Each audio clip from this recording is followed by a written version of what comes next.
என் நெஞ்சில் குடியிருக்கும்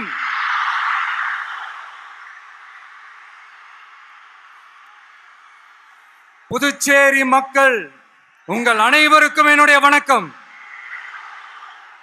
வணக்கம் வணக்கம். எல்லாரும் எப்படி இருக்கீங்க?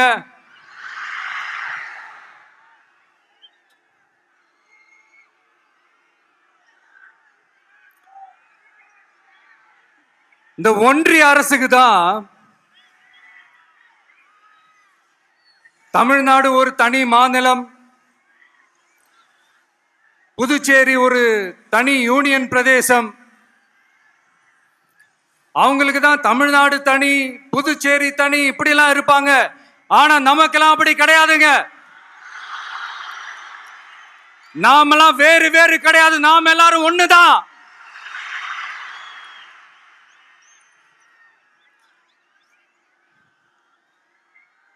தமிழ்நாடும் புதுச்சேரியும் தனித்தனியாக இருந்தாலும் நாம் எல்லாரும் ஒண்ணுதான். நாம் எல்லாரும் சொந்தம் தான்.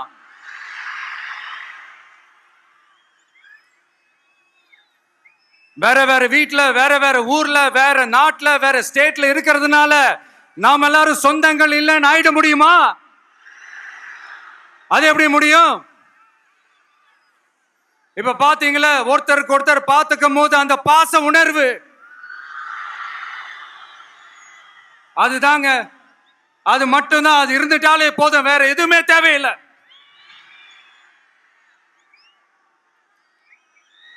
அதனால தமிழ்நாடு, புதுச்சேரி, கேரளா, கர்நாடகா, ஆந்திரா மட்டும் இல்ல, உலகத்துல எந்த மூலையில நம்ம வகைரா இருந்தாலும் அவங்க எல்லாருமே நம்மளோட உயிர் தான். அவங்க எல்லாருமே நம்மளோட உறவு தான்.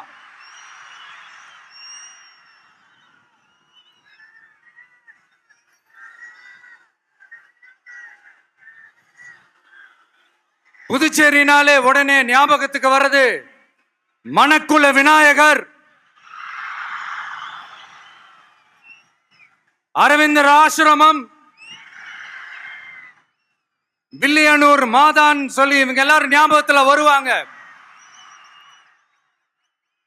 அது மட்டும் இல்ல, மகாகவி பாரதியார் அவர்கள் இருந்த மண்,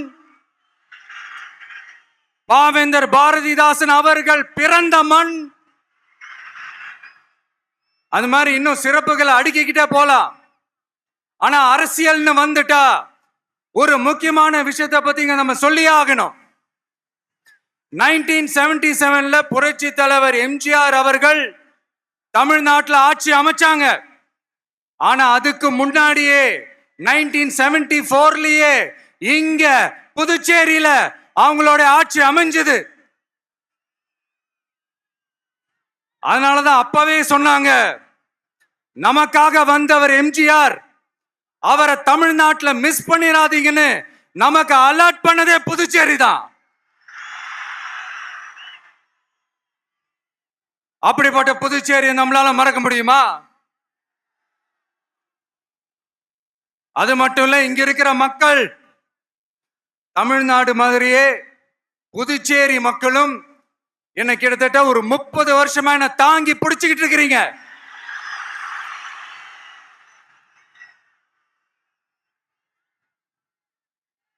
அதனால இந்த விஜய் தமிழ்நாட்டுக்கு மட்டும்தான் குரல் கொடுப்பான்னு நினைக்காதீங்க. அப்படி பண்ணாத தவறு புதுச்சேரி மக்களுக்கும் சேர்த்து தான் குரல் கொடுப்பான். அது என்னுடைய கடமையும் கூட. அதனாலதான் இங்க நீங்க ஃபேஸ் பண்ற பிரச்சனைகளை பத்தி இன்னைக்கு நான் பேசுறதுக்காக வந்திருக்கிறேன். அது மட்டும் இல்ல, இந்த புதுச்சேரி கவர்மெண்ட்டை பத்தி நாம சொல்லியே ஆகணும். இது டெஃபினட்டா தமிழ்நாட்டில் இருக்கிற மாதிரி நம்ம திமுக கவர்மெண்ட் மாதிரி கிடையவே கிடையாது. ஏன்னா வேற ஒரு அரசியல் கட்சி நடத்துற நிகழ்ச்சியாகவே இருந்தாலும் அந்த நிகழ்ச்சிக்கு தன்னெழுச்சியா வர நம்ம மக்களுக்கு பாதுகாப்பு கொடுத்து பாரபட்சமே காட்டாம இந்த கவர்மெண்ட் நடந்துகிட்டு இருக்கிறாங்க.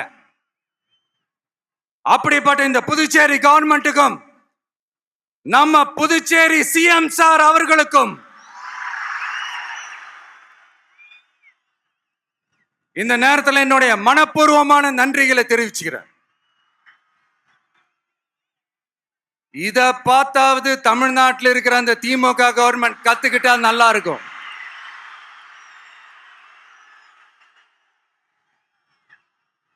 ஆனா அவங்க கத்துக்க மாட்டாங்க. பரவாயில்ல, வரப்போற எலெக்ஷன்ல 100% கத்துக்குவாங்க.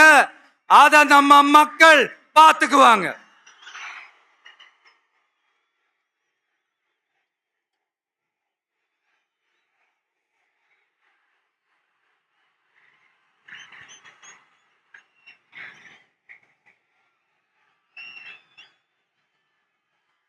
புதுச்சேரியில் இருக்கிற கவர்மெண்டோட கூட்டணி ஆட்சியில இருந்தாலும் புதுச்சேரிய ஒன்றிய அரசு எதிலையுமே கண்டுக்கல என்றது புதுச்சேரி மக்களான உங்களுக்கு நல்லாவே தெரியும்.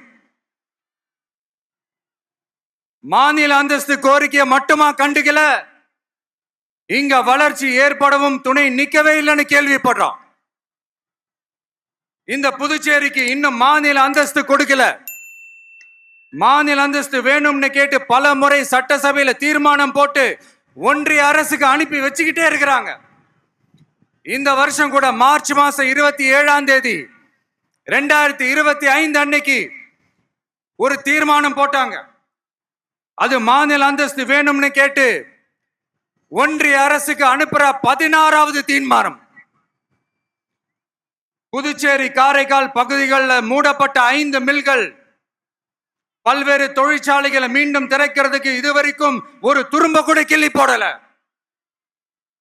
பல்லாயிரக்கணக்கான இளைஞர்களோட வேலை வாய்ப்புக்காக எதையுமே செய்யல.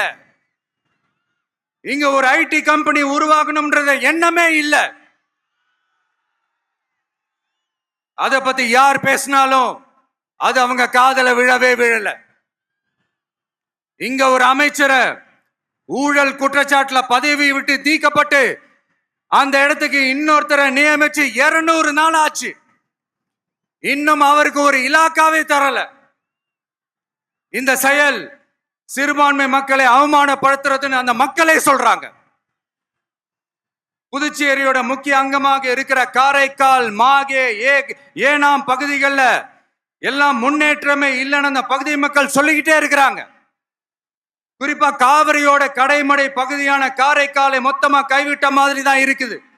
இது எல்லாமே முன்னேற்றம் அடையணும். டூரிஸ்ட் பிளேஸ் ஆன புதுச்சேரியில போதுமான அளவு பார்க்கிங் வசதி இல்ல, போதுமான அளவு கழிப்பறை வசதி இல்ல. இதெல்லாமே மேம்படுத்தணும். புதுச்சேரி கடலூர் மார்க்கமான ரயில் திட்டம் வேணும்ங்கிறது நீண்ட கால கோரிக்கை. புதுச்சேரி மக்களுக்கு ஒன்னே ஒண்ணுதான் சொல்லணும், இந்த திமுகவை நம்பாதீங்க. அவங்களுக்கு உங்களை நம்ப வச்சு ஏமாத்துறது தான் அவங்க வேலையே.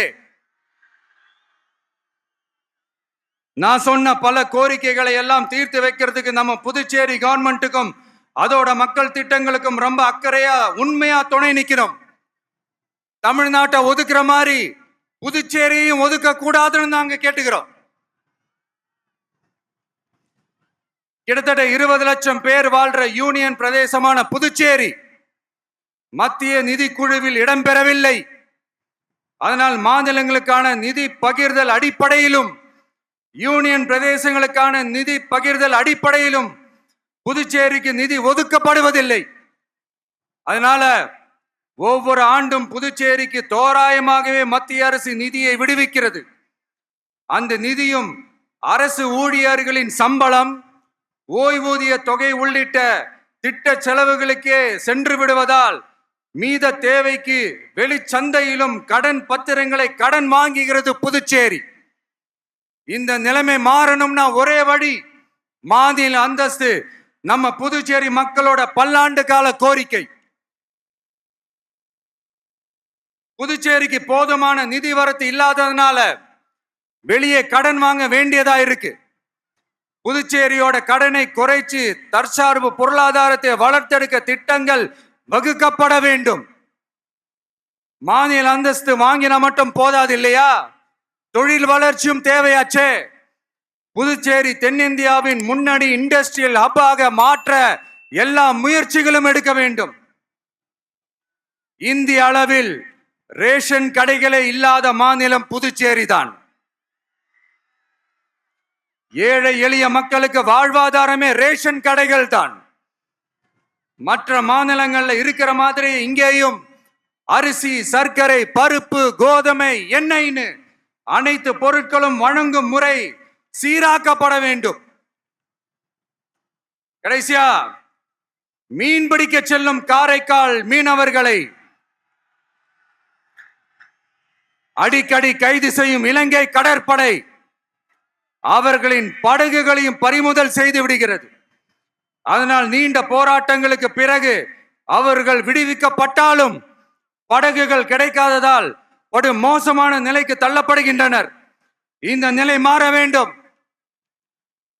நான் மறுபடியும் சொல்றேன், இந்த விஜய் புதுச்சேரி மக்களுக்காகவும் எப்பவும் துணை நிற்பான்.